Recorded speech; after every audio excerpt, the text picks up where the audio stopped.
Saudara-saudari yang dikasihi oleh Tuhan Yesus Kristus, selamat bertemu kembali dalam program Arus Hayat Voice.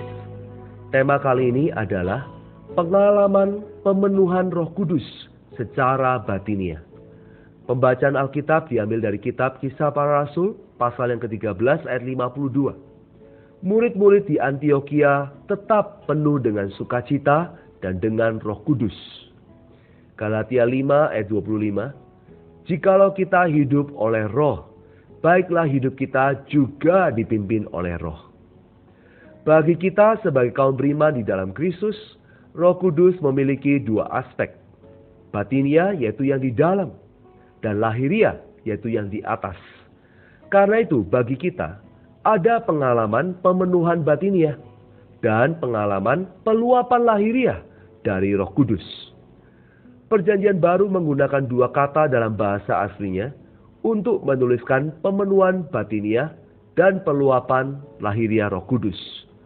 Berbicara tentang pemenuhan batinia Roh Kudus, digunakan kata pleroo. Dan berbicara tentang peluapan lahiria Roh Kudus, digunakan kata pleto.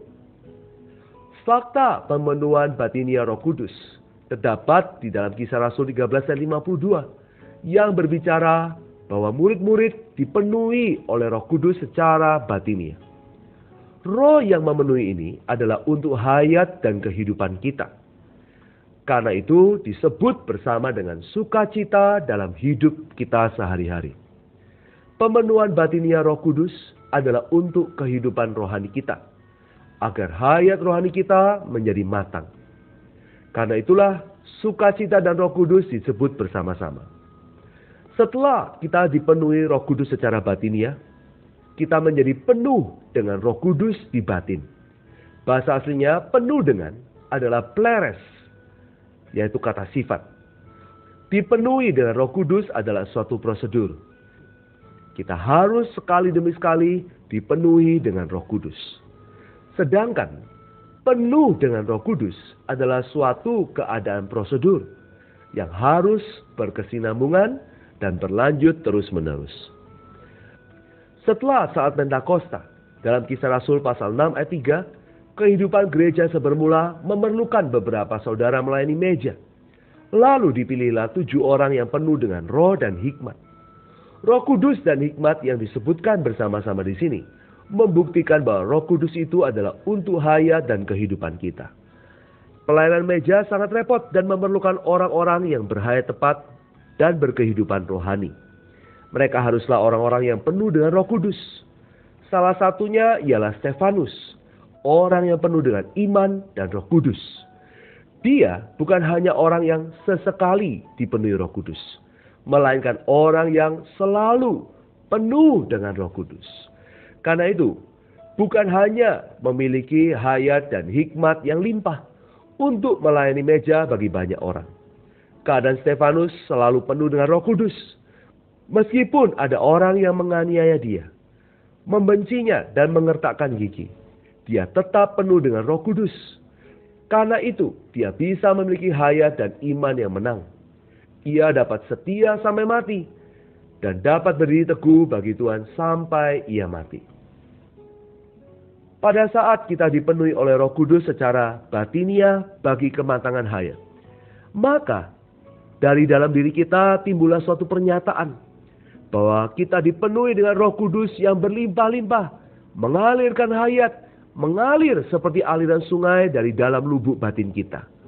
Yohanes 7 ayat 38-39 berkata, dari dalam hatinya akan mengalir aliran-aliran air hidup. Yang dimaksudkannya ialah roh yang akan diterima oleh mereka yang percaya kepadanya. Kemudian Galatia 5, 22-23 berkata, tetapi buah roh ialah kasih, sukacita, damai sejahtera, kesabaran, kemurahan, kebaikan, kesetiaan, kelemah lembutan, dan penguasaan diri.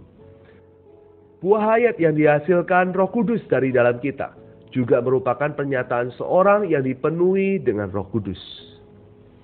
Karena itu, saudara-saudara, untuk dipenuhi dengan Roh Kudus, kita mula-mula harus menerima pemberesan daging melalui mati bersama Kristus di atas salib.